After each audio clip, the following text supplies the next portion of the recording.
isinya Gundurwo dilarung ke pantai selatan. Nggak bisa Gundurwo bertahan hidup di dalam kalangan laut.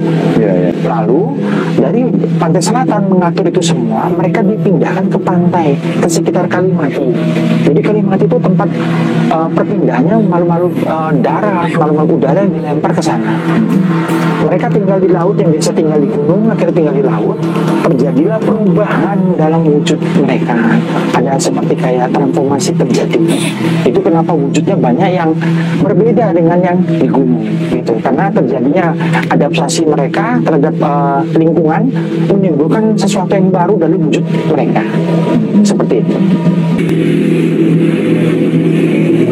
Bismillahirrahmanirrahim. Assalamualaikum warahmatullahi wabarakatuh. Salam santun, salam rahayu, salam cakup untuk mati buat para subscriber, juga buat para pecinta mati rasa 99 dimana berada. Semoga kalian semua selalu diberi rahmat, diberi hidayah, diberi keselamatan, diberi rezeki oleh Allah Subhanahu wa Ta'ala, sehingga tidak menjadikan kekurangan suatu apapun. Oke, tunda-tunda saja. Kali ini saya ingin membagikan sebuah video tentang pesugihan laut pantai selatan. Karena itu, simak video ini sampai selesai agar tidak gagal paham. Oke? Tergantung dari siapa goib yang menjawab doa mereka. Parangkusumo, kalau kita berdiri dari Parangkusumo dari pintu gerbang Cepuri, itu kan terbagi dari sisi kiri dan sisi kanan. Nah, kenapa saya bilang sisi kanan tidak boleh? Karena sisi kanan itu disebut Kalimati sampai ke pantai Cemoro. Nah, manusia ini kan kadang-kadang punya pusoko barang-barang yang ada goibnya. Mereka itu kan larung di pantai selatan. Nah, mereka harusnya bedain dulu. Dalam benda pusaka misalnya seperti ini, ada pusaka di dalamnya ini, dia harusnya bedain dulu jin yang ada di dalam sini malgo ini golongan apa, golongan udara, golongan darat, atau golongan laut, air. Jadi kalau golongan darat, lambungnya bukan di laut, begitu. Jadi kadang-kadang orang sekarang kan nggak ngerti, pusoko isinya Gundurwo dilarung ke pantai selatan. Dan bisa Gundurwo bertahan hidup dalam kalangan laut. Lalu dari pantai selatan mengatur itu semua, mereka dipindahkan ke pantai, ke sekitar Kalimati. Jadi Kalimati itu tempat perpindahannya malu-malu darat, malu-malu udara yang dilempar ke sana. Mereka tinggal di laut, yang biasa tinggal di gunung, akhirnya tinggal di laut. Terjadilah perubahan dalam wujud mereka. Ada seperti kayak transformasi terjadi. Itu kenapa wujudnya banyak yang berbeda dengan yang di gunung, gitu. Karena terjadinya adaptasi mereka terhadap lingkungan, menimbulkan sesuatu yang baru dari wujud mereka. Seperti itu. Terus hubungannya Golangse sama Parangkusumo itu apa? Gua Langse kaitannya sangat erat karena Gua Langse ya bagian dari selatan. Jadi Gua Langse itu adalah tempat dulu pertapaan pendiri Mataram. Kanjeng Ibu datang ke sana, nyamperin, pertemunya di sana. Dan Gua Langse itu terakhir saya kan memeriksa Gua Langse, karena kan kami juga suka memeriksa tempat pertapan itu. Cuma sekarang agak sulit dituruni, 300 meter dari tebing turun ke bawah. Sekarang jembatan sudah, tangganya udah pada rusak, dan sulit banget. Nanti di dalamnya itu ada gua, ada pelataran besar, lalu ada naik tempat berdoanya di atasnya lagi, itu ditutupi dengan air alam, turun mata air alami, lalu masuk ke dalam, ada terowongan gelap, di situ tempat orang bertapa. Cuma sekarang Gua Langse itu sudah dimodernkan, di dalam itu dikasih kondok sama orang yang berhasil dia bangun.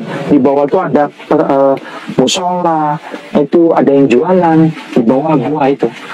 Nah, Gua Langse itu tempat orang meminta restu, tapi di sana kan dijaga oleh ular besar. Jadi ada ular naga Jawa yang menjaga di sana, utusan dari Oh, Selatan. keren sekali. Nah, ibu mengutus utusannya Rawu ke sana kalau ada yang dikenanin atau orang yang memang keturunan atau terah dari leluhurnya mana bisa datang. Tapi utusannya yang datang ke sana. Nah, Gua Langsa itu memang tempatnya orang berdoa untuk kepada Selatan itu di Gua Langsa banyak kan seperti itu. Tapi dulu hanya kalangan raja. Sekarang masyarakat umum udah datang ke sana. Dan banyak kan pengusaha datang ke sana, berhasil mereka. Persentasenya mencapai 70%. Itu bingungnya saya, 70% orang doa di Langsa berhasil. Jangan pernah percaya juru kanci yang sana. Lebih baik biasanya orang datang ke sana yang berhasil itu adalah di saat dia dimimpikan, dirasakan dia berangkat ke sana. Iya. Oh, Itu yang begitu ya. Terus cara komunikasinya, bahasanya itu bagaimana, Pak? Bisa dijelaskan? Di sana untuk bahasa memang itu benar-benar sakral. Orang pasti bertanya bahasanya apa. Bahasanya itu apa yang mereka omongkan tuh sama saya mengerti. Kok berbeda orang yang berbeda mengertinya. Seperti itu. Jadi bahasanya tuh agak susah ngomong saya. Cuma kalau saya sendiri untuk komunikasi dengan Selatan saya menggunakan bahasa roh. Jadi bahasa roh tuh belum mungkin pernah dengar. Jadi dia muncul dari rohnya manusia. Atau mau saya contohkan untuk doanya. Jadi seperti ini. Ayong ko masyanda kara almasanga ko maay karena sanyikina. Aku pernah ada tamasanga kanama. Jadi bahasa roh itu seperti ini. Dari roh manusia muncul keluar. Itu langsung tersambung ke beberapanya. Jadi makanya beberapa di juru kunci berbeda. Kayak saya misalnya setelah orang berdoa, saya setelah kembali dari Rogo Sukmo, biasanya saya mengucapkan tembang syukur saya. Saya angkat tangan, biasanya dipanggut, saya bernyanyi. Ya nong bakang ade nong no. Itu berbeda di tiap juru kunci. Tembang roh ini hanya bisa dilakukan di saat orang itu sudah mulai ninggalin sesuatu yang dicari orang. Saya kalau di pertapaan Gandung Melati, tempat yang saya tinggal, malam-malam tertentu saya bakar menyan, saya nembang roh bisa berapa jam. Itu semua. Nanti semua gue itu datang. Mereka duduk tenang, mereka dengerin tembang roh itu. Kalau untuk juru kunci harus bisa ngelihat semuanya antar dimensi. Makhluk itu bukan cuma di alam jin, ada dimensi lain. Rata-rata proses komunikasinya dengan sang penguasa bagaimana prosesnya gitu, Pak? Kalau masuk Rogo Sukmo, bicara seperti biasa. Tapi kalau saat kembali Rogo Sukmo, biasanya kan kita nuntun mereka berdoa langsung. Jadi kalau saya sistemnya membantu orang yang berdoa tuh langsung jalan. Jadi saya akan bikin lingkaran di Parangkusumo. Lalu pasir itu saya ubahkan. Jadi pasir Parangkusumo bukan pasir seperti itu.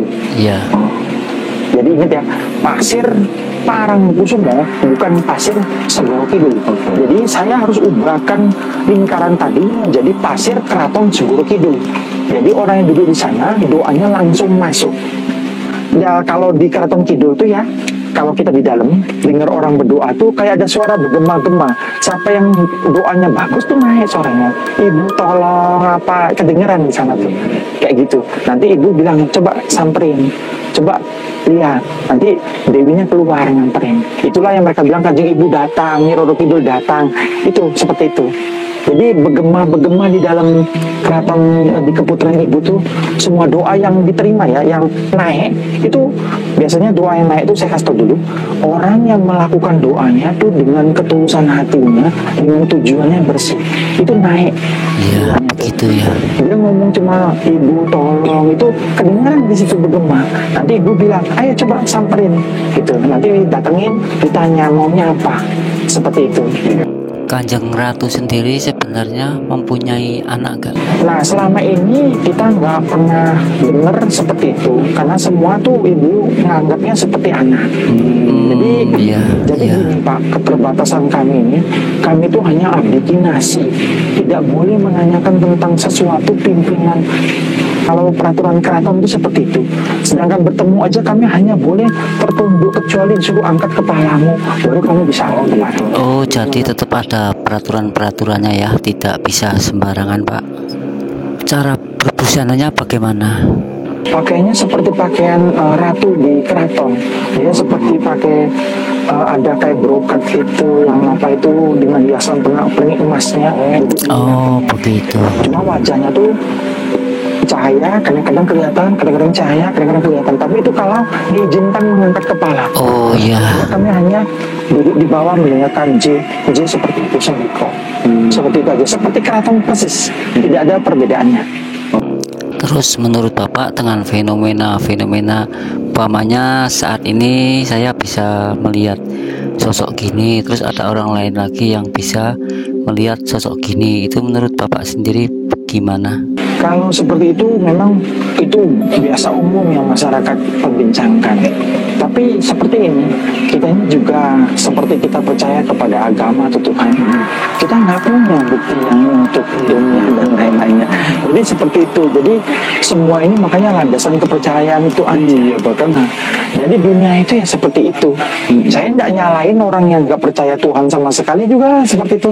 Jadi kalau kami dididik sama jadi perbedaannya satu hal gini, bagi saya setelah saya jadi abdi selatan mengabdikan ibu, saya malah sekarang menjaga tingkah laku saya lebih luar biasa. Jadi saya takut sekali berbuat yang ini. Kalau saya nipu orang, kanjeng ibu tuh sering peringatin kami.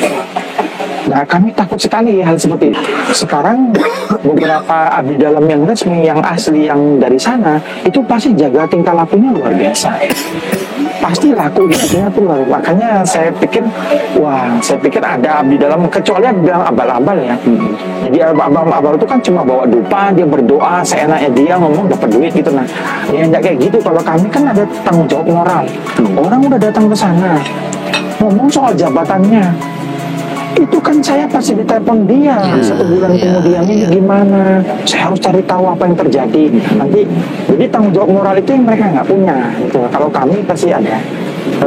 Perbedaan Ratu Laut Selatan sama Laut Utara bagaimana? Itu agak sulit kayak ngomong karena itu berdasarkan cerita lagi ini lagi karena nggak ada bakunya. Karena dia juga tanya bagaimana hubungan dengan Keraton Utara. Ada pernah kasus kejadian negara lagi bangun sebuah kayak pelabuhan di daerah Jawa Barat sana, di daerah Batu. Jadi ada kasus alat pendeteksi ombak itu hilang. Lalu mereka cari ke dukun semua, katanya dicuri orang. Lalu pemimpin proyek tadi telepon saya, Kanjeng tolong bantu. Ini ya harga barang ini mahal sekali, hilang di Laut Utara. Lalu saya tenangin diri, saya lapor ke Keraton Selatan. Kanjeng Ibu, saya mau izin mengapa ke Keraton Utara. Kanjeng Ibu bilang monggo silakan. Saya ke Keraton Utara. Keraton Utara sama Keraton Selatan tuh erat hubungan. Oke, terima kasih sekali ya Pak ya. Semoga ini bisa bermanfaat untuk sedulur-sedulur kita di luar sana. Dan saya sekali lagi mengucapkan banyak terima kasih.